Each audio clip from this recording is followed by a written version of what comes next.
Brought to you by Exabeam, I'm Steve Moore, and this is the new CISO. Sherri, thank you so much for being here. And for the listener, this show is going to be a little bit different. We've got a little bit different guest, which I hope you'll really enjoy. I think you will. We've got a lot to talk about around the world of a little bit of AI and open source and controls and being a friend of the CISO. So, Sherri, who are you and what do you do? Oh, thank you so much. I'm honored to be here, Steve. So I'm Sherri Douville. I'm the CEO and architect of the company Metagram, and I'm also chair of the Trustworthy Technology and Innovation Consortium, what we call TTIC. So Metagram builds and operates Darwin, a governed AI decision platform. We've got an agentic fleet. It runs in production. What Darwin does is produces a sealed governance record at the moment of every agent action, and I think that's why we're here because I have some experiences with some tools that we're going to talk about. Just for fun, because it was in your introduction, a sealed governance record. For those that aren't familiar, when you say that, what exactly do you mean? Well, the reason why that's important is because we focus on high reliability industries like pro sports and healthcare, Mhm. and they need to have a record of what happened, when it happened, why it happened, and who was involved, and that's what we provide. Yeah.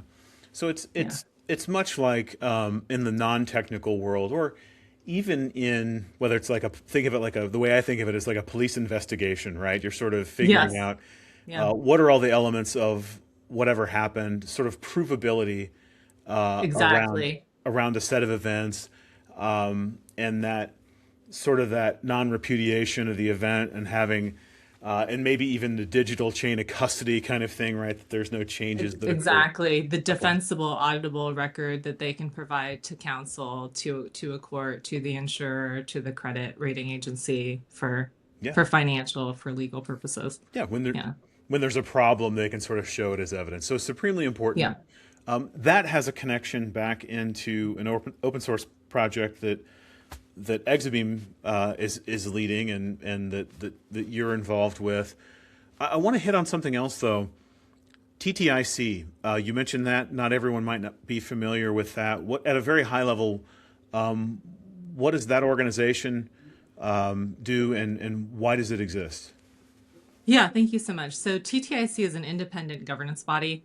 And Metagram is a company that I run, which is a commercial implementation of the governance work that we do, and they're separate by design. So just I think a little bit about my background is probably helpful Yeah. to understand the context of what TTIC is and what we do.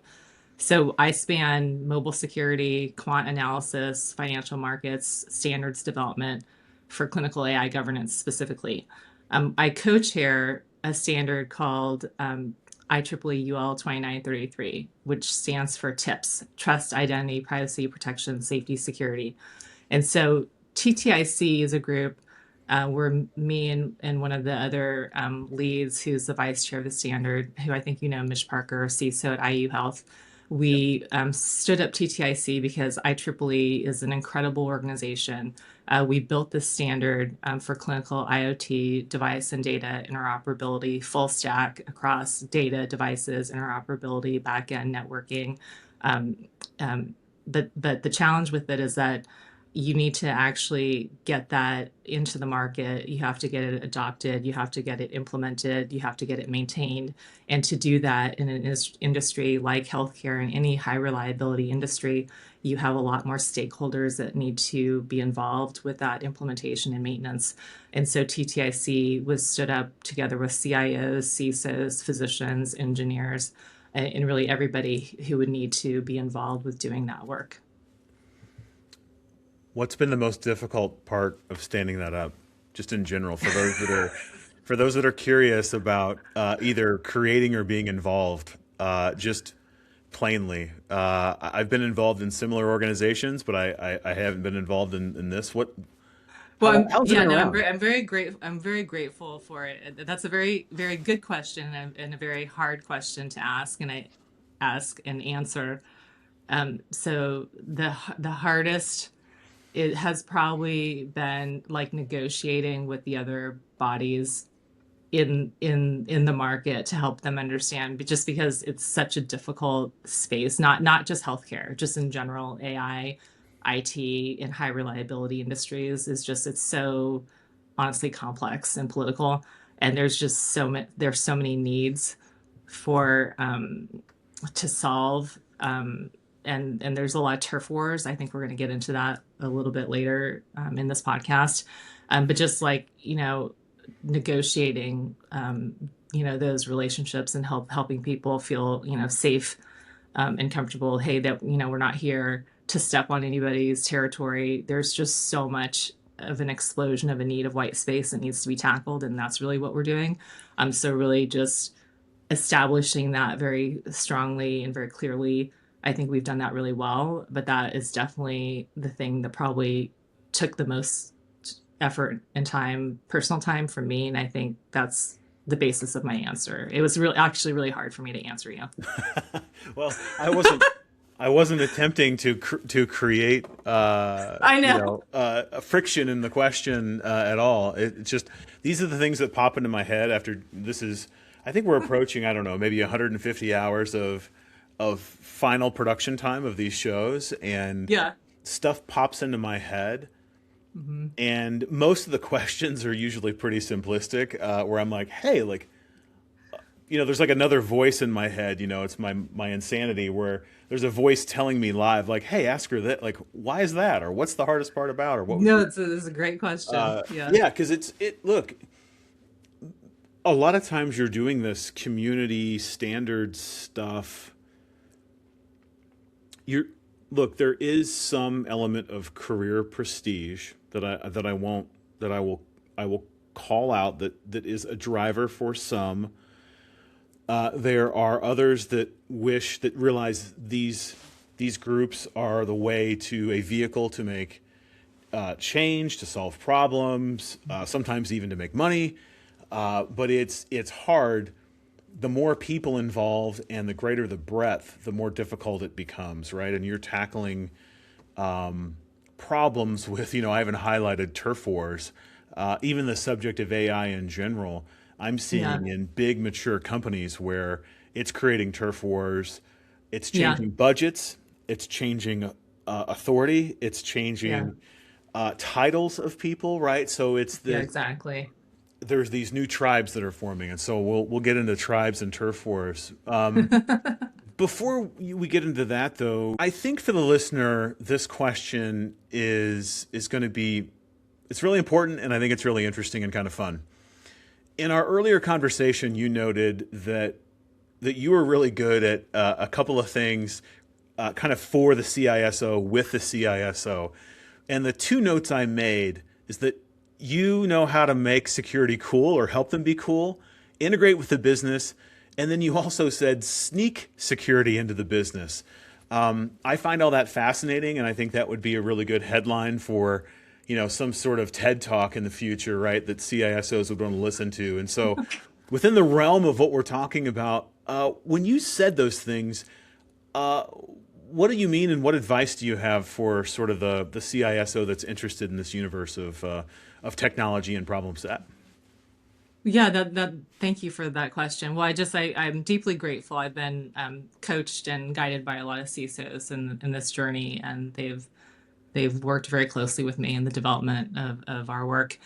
And what I've been helping them with, and we've had a lot of success with, is getting them onto stages that they wouldn't have gotten on in the past in front of, physician health system leadership, getting them onto healthcare podcasts, getting them published into books, giving them, a different type of, broader leadership persona than maybe they would have had in the past, which is one of the reasons why we did put together TTIC. And so when I say making them cool, I think giving them, more visibility, a different kind of encouraging them to have a different kind of, just a different kind of executive presence than maybe they would think of if they hadn't encountered a community like TTIC. And the reason why it's important, especially in healthcare, is that everything in healthcare is about trust. And so when you think about what the CISO role should do and what the best really do is they really are those stewards of trust. Like I know in the tech industry, trust sometimes is just kind of something's off to the side, but in healthcare, it's really the core of the business. And what I'm happy saying now, I've been working on trust, it seems like forever, and I'm co-chair of trust for this standard that I was telling you about, IEEE UL 2933, which is what spun out TTIC. But what's nice to see is it seems like the whole world now with AI and agents is moving towards trust. And I think that CISOs have the opportunity really to be the stewards of that trust. And that's how they can really become kind of like the rock stars of the C-suite in that regard, because everybody wants trust, because you don't do business without trust. Well, I think there's a couple of things there. AI as a topic, it's interesting. Just it sort of commands all this attention, whether you're talking about Wall Street or Hacker News. It's sort of where all the money's going. There's lots of news of, self-hacking and self-breaching and breaching others and sort of Hugging Face-like problems. And so it's this thing where it's sort of generating its own news cycle in a way. And people are keenly interested and questions are coming from the top, right? And so I think, there's a lot of, I don't even know the right term. There's a lot of maybe distrust, to say it simply, or at least concern, but also equal excitement to say, hey, you look at some of the clinical work that's going on where, you look at radiology and you look at looking into gene editing and all these things, these great advancements. So there's this great upside, but then there's also this great sort of, problem source as well, where many organizations are even treating AI like an insider. Like, so you have insider threat teams that are concerned about AI, and their remit is to monitor, these agents as if they were humans, in essence. Yeah. And so the duality, I think, is fascinating. And, from your perspective, I think what you're saying is trust is kind of in the middle. And so you as a CEO, you as someone who works with CISOs, where do you think they struggle most right now in this sort of, if they are the vehicle of trust, if the CISO is the one that has to convey the point that we're going to be okay with this new technology, what are the skills they need to work on? Where are you seeing successes and failures? Yeah, I'm so glad. I love this question because I've been thinking about it a lot. And again, I love those guys, the CISOs and the CIOs, and my feedback is not to say that they've done anything wrong or that there's anything wrong with them. It has to do with the game has radically changed and the environment has radically changed. And so how are they going to play this new game? And so I think that they have a great opportunity to play this new game. And so I wanted to just give some concrete examples of how I thought that new game could be played, and then start with kind of how they got to where they are, right? So CISOs have spent years kind of defending the fact that cybersecurity should even be at the executive table, right? Because they started off right in the basement or wherever, wherever they got put, right? But getting the seat, once you're sitting there with the CEO, the CFO, the general counsel, and the board, so they are competing for scarce enterprise resources with all those other C-suites, and they fought to get onto that, get at that table. So now they have to figure out how to play that whole game, and a game that's changing rapidly, right? And so the problem with AI is that AI is just a game of more and more. And one of the posts that I posted recently on LinkedIn was that more is not better, better is better. And so if the CISO can help be that voice of trust and then also quality, because what the C-suite wants, the C-suite doesn't want more reports. They don't want more analysis. They don't want more vulnerabilities. Right. They want someone to take care of the issue. they want, right. They want, please make this go away, right? They want don't create more coordination overhead for me, right? I'm speaking, and it was great to like think about getting a chance to talk to you because I'm also going to need to hire a CISO. And so I'm talking to you from direct experience of like what I'm going to be expecting them to do when they're sitting in that seat. Sure. Like I would be thinking about treating them like as a peer, not like as someone that I don't want them sending me reports where I'm going to be like, okay, is this going to generate a meeting? Like I want them to take ownership. Does that help in terms of how Yeah, I'm well, thinking about it? I Yeah. think part of that is your expectation, but also what many in leadership are dealing with right now is you have this. I just sat down with a very prominent CISO recently. Great guy. He's been on the podcast before.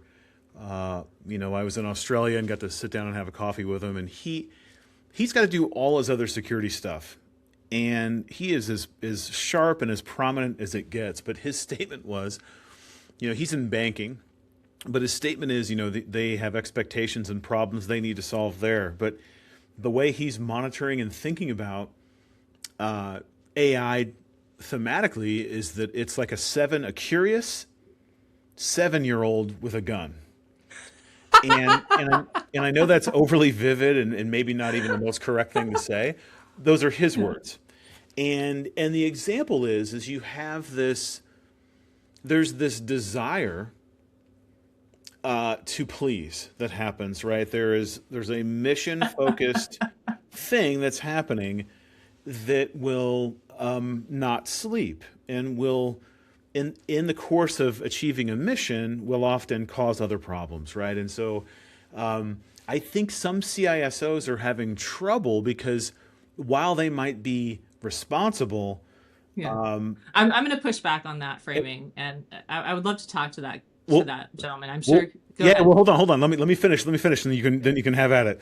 So he's Go saying that that's his take, but it's the ownership isn't all. There's still a lot of ownership by committee right now. Is what kind of his take is, and everyone's still figuring out how to manage all of this tactically.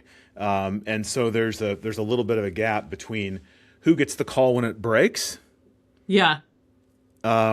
because most AI in general has shown up from the bottom up, right? And it Yeah. wasn't necessarily top down. And so there's Uh-huh. cracks in some of the foundation. So now that I've got you all charged up, go pull. Yeah, yeah. I just want to.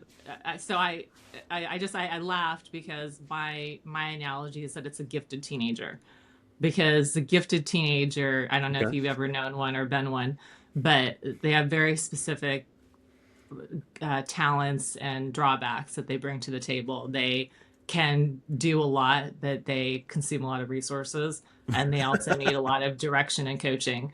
Right. And that's why this concept. I also posted another LinkedIn post about selective depth when I talked about my GitHub commits, Uh-huh. because that's the thing that I want to see CISOs, that we have to, all of us executives, not just CISOs, have to change our mindset to be more player coaches, because it's not about thinking that we're cool because we don't have to get our hands dirty anymore. It's about thinking we're cool because we're still fit enough to do the work. So that's why I want to kind of push back, because to me that sounds like someone who is not really ready to raise the work. Like I don't mean to criticize that particular person, but I mean I've heard a lot of comments like that. Like you have to also look at it from the big picture. Like as a country, we need to succeed with AI. And so that's like from a leadership Mhm. perspective, like that's the top level thing. Like you should be thinking about what you're doing to help move that forward for us as a country.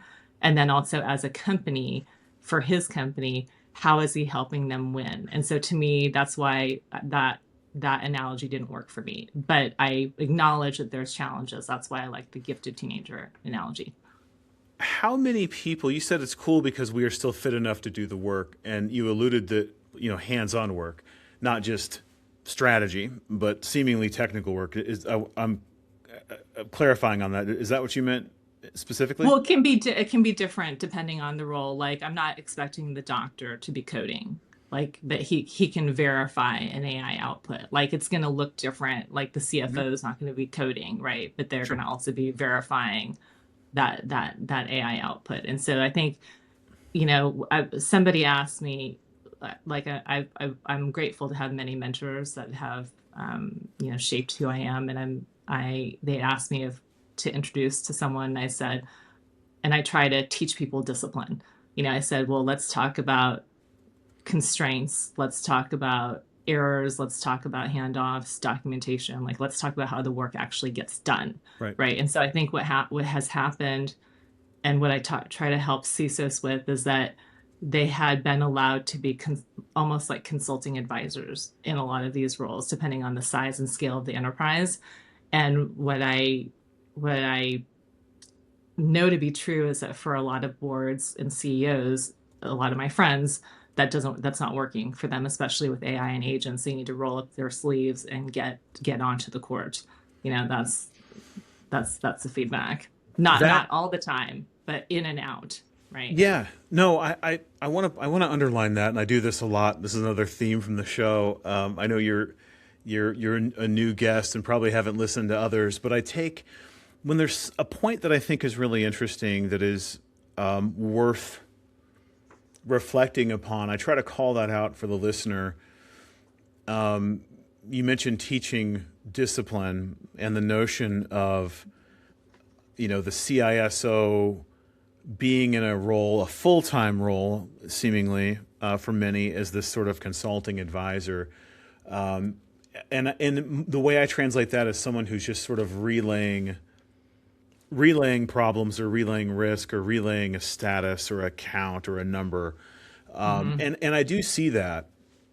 The only pushback I think some of the listeners might have on that is oftentimes the CISO is being asked to create those numbers, reports, things. Oh, yeah. Because they don't own the thing that they're having to look into, meaning they may not own the remit for innovation or AI or even IoT. Yeah. They're asked just to overlook. And so I think that there may be a point of friction in some of this, but I think your point is really well made, especially in particular to this notion of AI and like jump in, figure it out, have some discipline, and if not your team, if not you directly, then members of your team, or maybe by extension, collaborate with people who can get their hands dirty and get answers for these problems, right? And so, point well made. I want folks that listen to the show to take that into consideration. And go ahead. Yeah, something I think will help them just from a CEO and board perspective. And so the outputs and I'm not saying these outputs are right or that they don't need to be reviewed, but, and this is every subject matter area, it's not just security. But if you're just consulting and advising as a security executive, all consulting and advising, like even if you just look at consulting as an industry, like that industry is transforming rapidly, right? Because a lot of those artifacts and outputs you can now get from AI. And so that's why I want to get that message to CISOs, like you have done important, valuable work. But the problem is that scarce expertise in the past used to have economic value. We're talking about certifications, framework, technical depth, advisory experience, consulting. And it's not that it's not valuable anymore. It's just that the scarcity structure is changing. And AI is rapidly reducing the value of that expert analysis. But it's increasing like the value of something that's harder and more what I would consider athletic mentally, which is why I'm talking to my team so much about discipline. And so that formula is judgment, authority, execution, verification, organizational integration, and ownership of the outcome. And I'm talking about the security outcome. I'm talking about from the CEO's perspective, can I count on you to make that security problem go away? I'm not saying I'm putting you on the hook for the AI agent fleet P&L impact as the CISO. I'm just saying the security issue. And so I'm asking my CISO, can you make the security problem disappear? Can you reduce my exposure from the perspective of my insurance carrier? Can you produce the evidence that the issue was solved and not create another coordination burden for me? And the point I'm trying to make is that a lot of security executives might not be thinking that way and understand and realize that their very intelligent analysis still has to go through executive management to produce an outcome. And the executives are asking, well, if I can get that analysis from AI, why am I paying this person Right. if Right. I still have to process it? So for those listening and for me, starting with judgment and then authority, run through those again. Judgment, authority, execution, verification, organizational integration, and then ownership of the outcome. I'm talking about the security outcome. Yep. Yeah. Yeah. No, I think that's a really good. Now, is that framework? Is that something that you pulled from someplace? Is that a list that you solely came up with? What was the genesis of that? Just for those that are listening. This conversation with you and me and the last one we had. Okay. So just a So derivative congrats. of that. Okay. Yeah, it's a derivative of our conversation Oh. because I was thinking, and that blog that I wrote that you inspired about. So thank you for inspiring that. I'm not sure I inspired much of anything, but I'll take the credit, I guess. No, Yeah, you totally did because like I said, I have a lot of friends that are CISOs, and I'm, excited for their success. That they're going Absolutely. to have to do certain things to make that happen. Yeah. So those 6 points, and then focusing on not, asking yourself the question: Am I effectively a coordination burden? Am I a net Yeah. negative or a net positive? I really like that. Exactly. And I think, you wrote an article, and you've hinted at this, of this role change for the CISO, this evolution, and this the basketball function. You even sent kind of a dramatic AI photo over. You can't see it right now, but you've sent it, right, of this move on the CISO. I want to cover that a little bit before we jump into some of the work you're doing in the open source space and agent behavior verification and these sorts of things, getting a little more technical. Anything else you want to talk about this CISO role or responsibility change? Well, just that I like the analogy of basketball because I think it's relatable for everybody on the team, that either the CISO is working with under them or as peers. And so the point of the article, and I'll publish it, after this, is that the CISO needs to be more like a defensive captain, really, than an analyst, bringing, the whole defensive team to the next level. And so the idea about that is that they can go onto the court instead of just, I think the idea is that they thought they were coaching, Right. from the sideline of the court, which is completely fine and totally, there was nothing that was great, and it worked in a certain context, but that does not work in this context, just because there's so much to learn and so much to do and you need to really be able to, what I call selective depth, which is selectively go deep and come out. You're not doing the security AI engineer's job, but you need to understand their job in order to manage it. And if you don't understand it, you need to get on top of understanding it as quickly as possible. Yeah.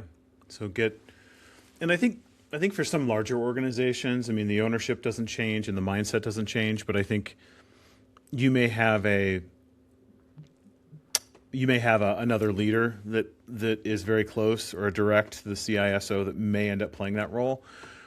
But I think the being active, I think, is the key piece I take away from your advice, right? So there's an active action element to this. There's a good friend of mine, Dave Sims, and we used to talk about security quality. People talk about AppSec, and we talk about other elements of security. And I was like, look, it's just an element of quality.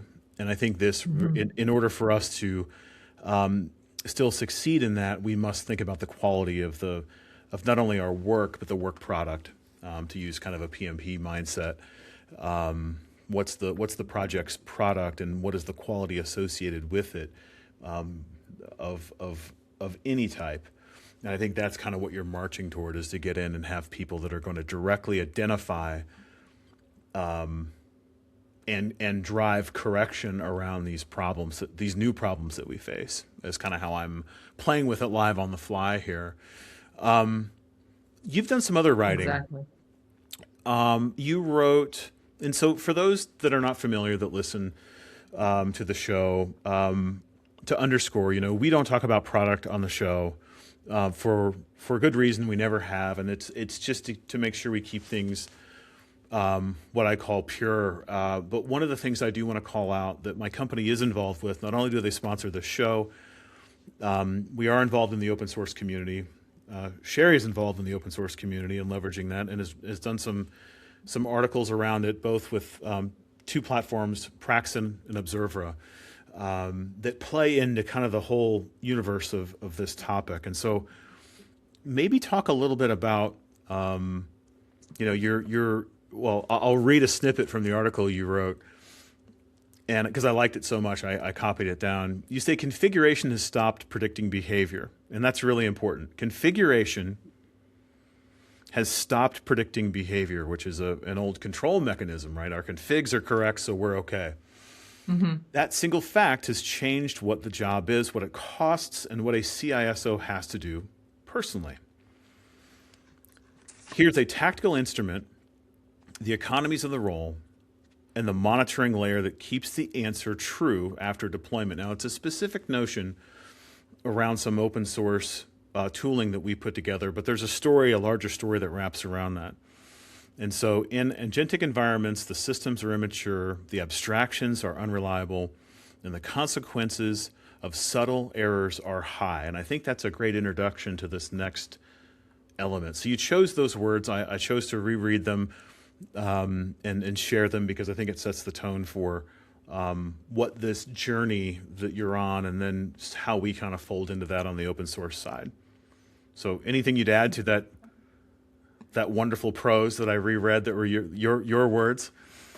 Yeah, thank you. And I do have AI assist me with, some drafting and formatting, because I wouldn't claim all the words.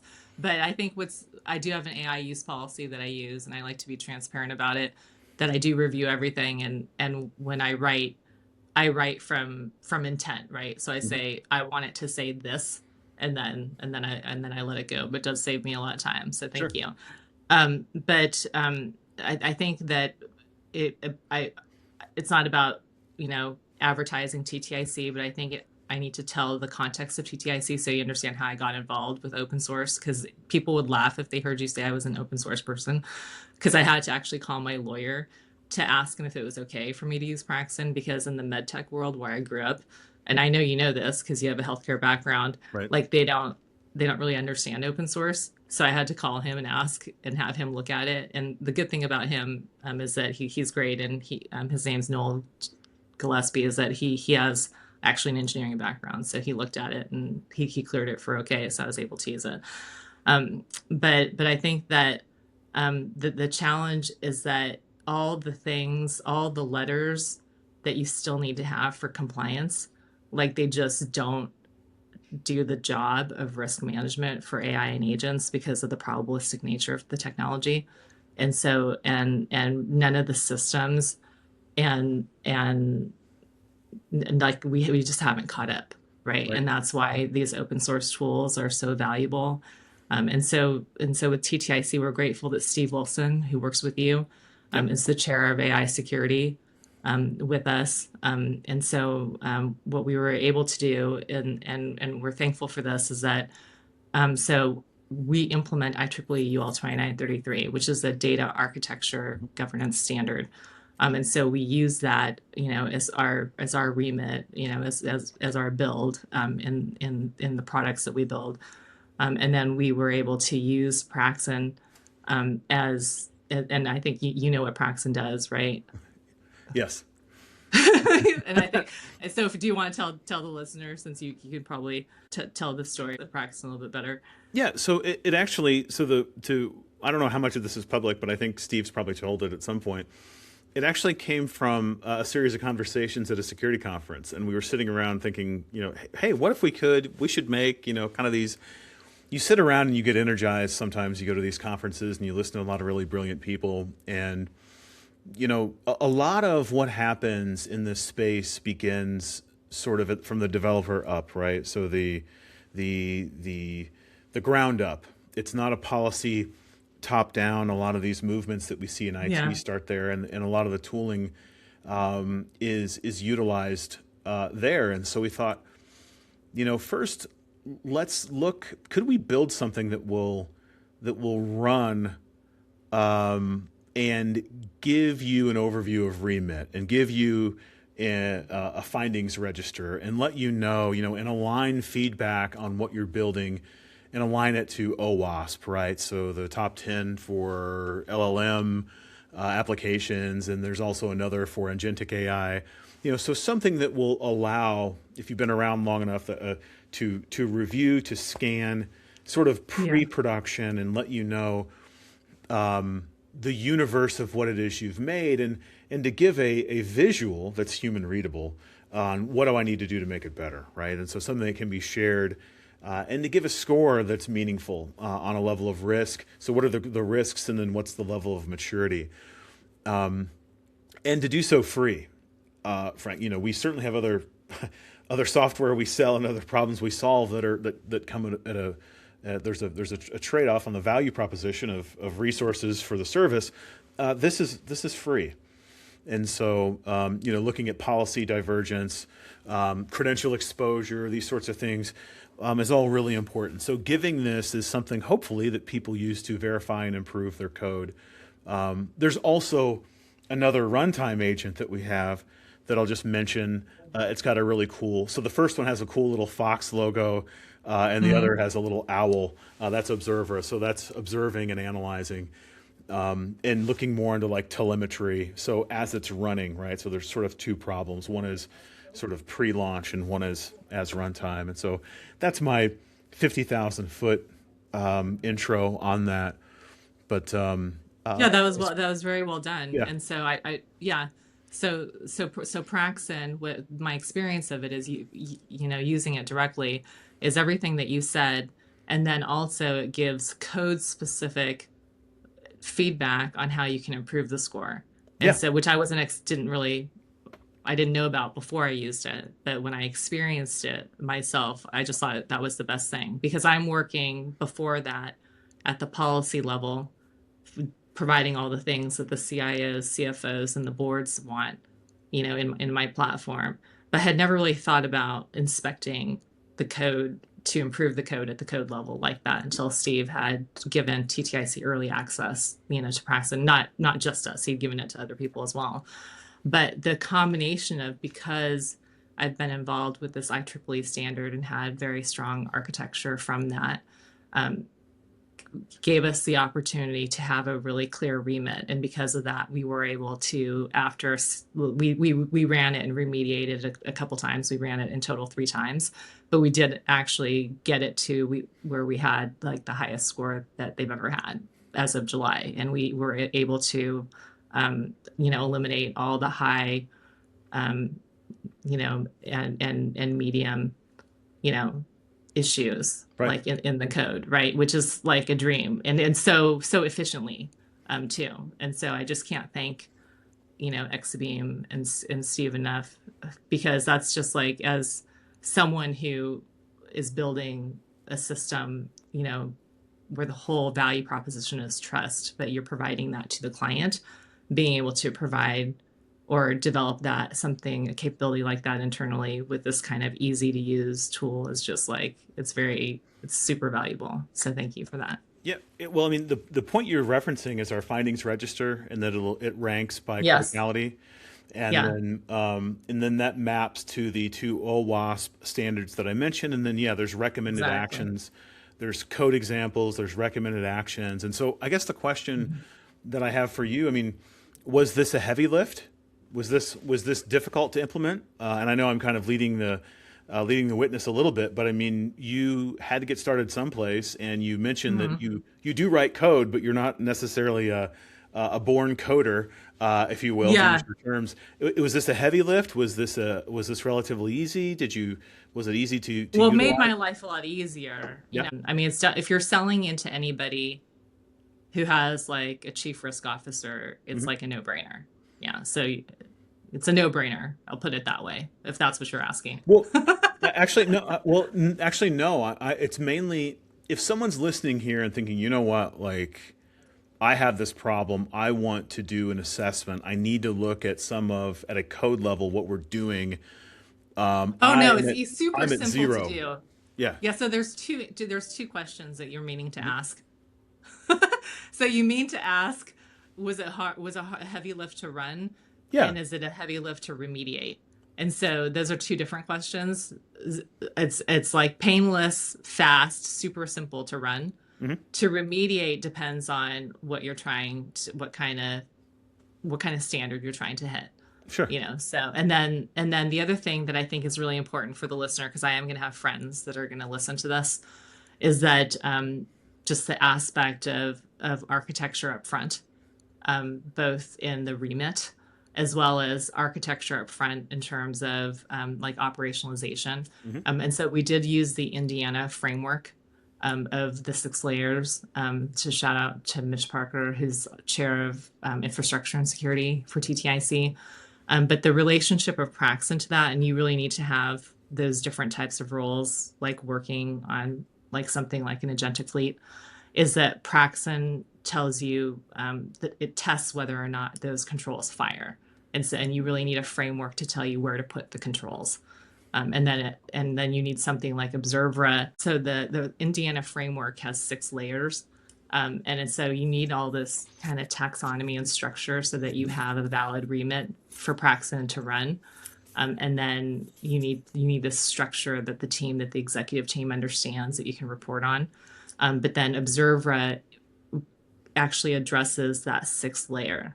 So the Indiana framework is, model and agent infrastructure, input sanitization and context, multi-agent verification, output validation, temporal controls, and then the 6 layers continuous monitoring. And then Observera, sits there because Praxis, I'm not going to say it's one and done, but it's like you're supposed to do it, successively. But Observera is telemetry, um, that it represents that continuous monitoring. Yeah. And I think that the telemetry piece is a little different because as you have the world interact with whatever your agent is or isn't, events are generated, right? You have this sort of Mhm. there's this language, and so for those that it's effectively giving you the logging information that you would have had,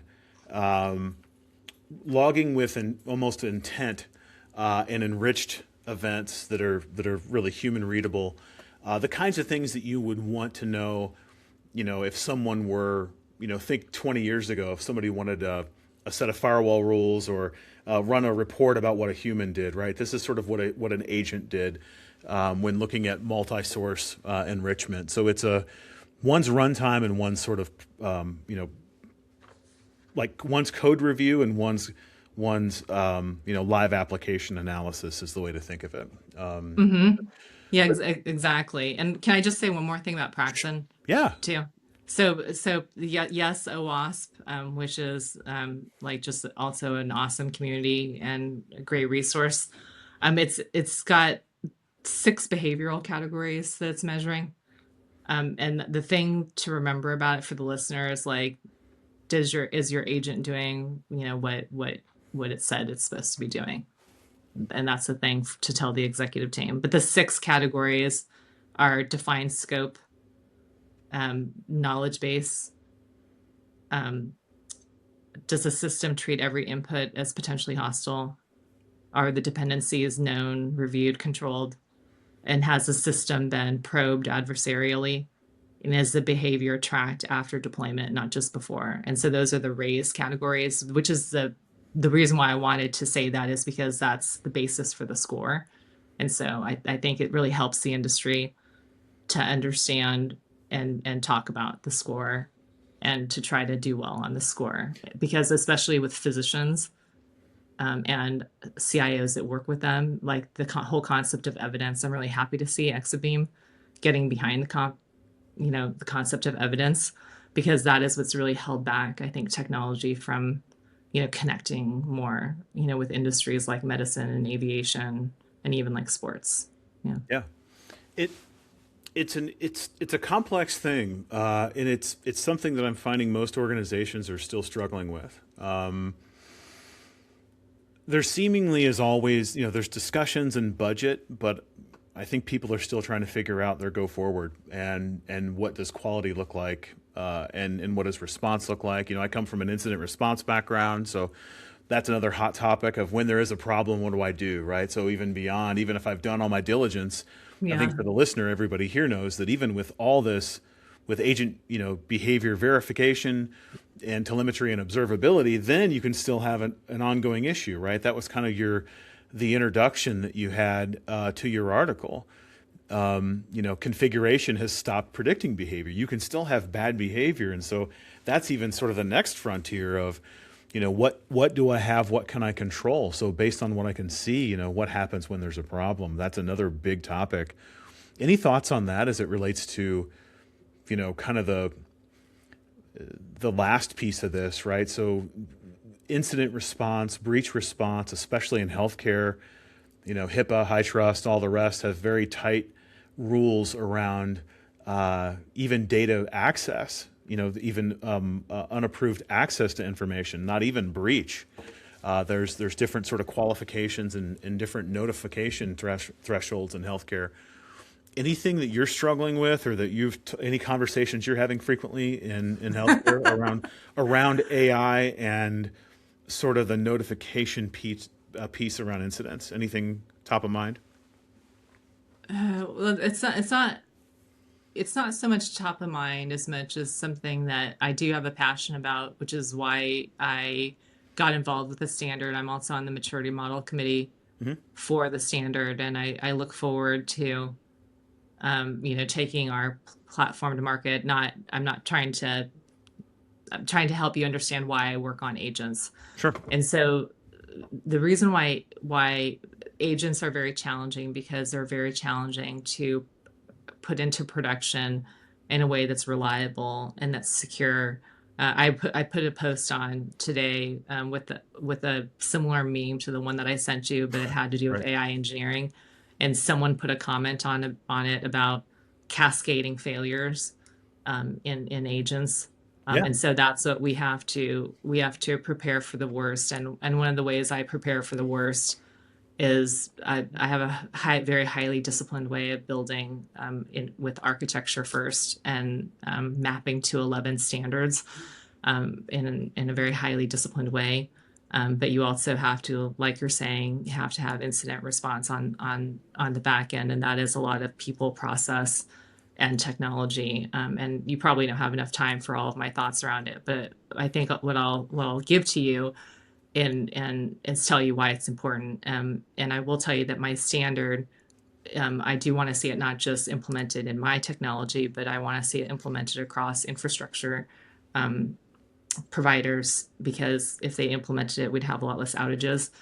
But to just tell you quickly what happens when outages happen, like I have seen. So my husband's a neurologist, and I don't want to get too specific, but when outages happen, it's really hard on the clinicians, because they don't have access to their records, and then this can persist for several hours, through the night, and then through several days. But people think that it's just like the patient safety problem for that hour, or that evening, or even that day, but it's not. It's actually a sequelae of like delays, challenges, and miscommunications, like for like the next at least 14 or 20 days after that. And it's a huge problem for the doctors, as well as for the patients those doctors are saying. And the problem for the physicians as well is when they lose access to the systems, is that then they have to try to, all that work that piled up, then they have to try to put that, which they're already doing until 10 o'clock every night anyway, they have to then add that on to whatever piled up for the following 14 days after that. And it's really like a very dangerous thing for them and for the patients. And I could get into other dangerous, situations around, medication errors and things that happen, with outages. But I think the human element about why it's important to address incident response is probably the best contribution I can make right now, but I do have a lot of thoughts about it and a lot too. But I think building the right way is the most important thing to focus on. It is the end result that you mention is it's at a level most people don't think about. And you outlined it well. You have scenarios where you have scenarios where people show up and they don't know what medicine they are. They don't know their doctor's name. They just know they were supposed to show up. And then you have things that are, if anyone who studied, project management and looked at a project schedule, you have people that are there for a blood draw. They're there for an event. And then that's required in order for another event to begin, that event has to finish. Yeah. And that's supposed to happen, 48 hours after this event. And so it's catastrophic. And then so you add in another opportunity for good, but could also, if it's not set up correctly, we could have another vehicle for erosion of trust or outage or breach, right? And that's what I think we're all trying to avoid. I hope this has been interesting. First off, for you as the guest, this has been a little different. You've had to deal with my strange questions. No, they were great. From a security person's perspective, I hope that the guests certainly enjoyed it as well. When we publish the show, we'll include your name and information so people can reach out to you if they like. Anything that you would like to close on before we end the show? Any final thoughts or words? Yes, I just think that CISOs have a huge opportunity to help. We really need to create more efficiency and more safety, not just in healthcare, but in a lot of industries, and CISOs, are a lot of the solutions. So the thing that they can do on Monday is just add to what they're doing. And I'm not saying like add more time. I'm saying just thinking like strategically, like if in the past they were thinking about what they knew, thinking about what are they knowing plus what judgment are they bringing to that. And then if they were thinking in the past about what problem they were identifying, then thinking about how are they determining the action that needs to be taken. And then if before they were providing recommendations, now they need to be thinking about what does that implementation sound like? Right. And then before, if they were thinking about what are the tools, how am I assessing the tools, they need to actually get into the game around using, verifying, maybe run Praxin yourself, thinking about how they can get into correcting the tools. So I want to just like really encourage them to think about what does it mean for them to get into this game and really say that they're playing at their best. That's what I'd like to leave with them. Sherri, thank you so much for all your time and thoughts on this topic. And for those, again, the closing advice is to get in the game. Thank you so much. Thank you. That's it for this episode of the new CISO. Thank you for listening. Check out more episodes on exabeam.com/podcast. And remember to rate, review, and subscribe to get brand new episodes first.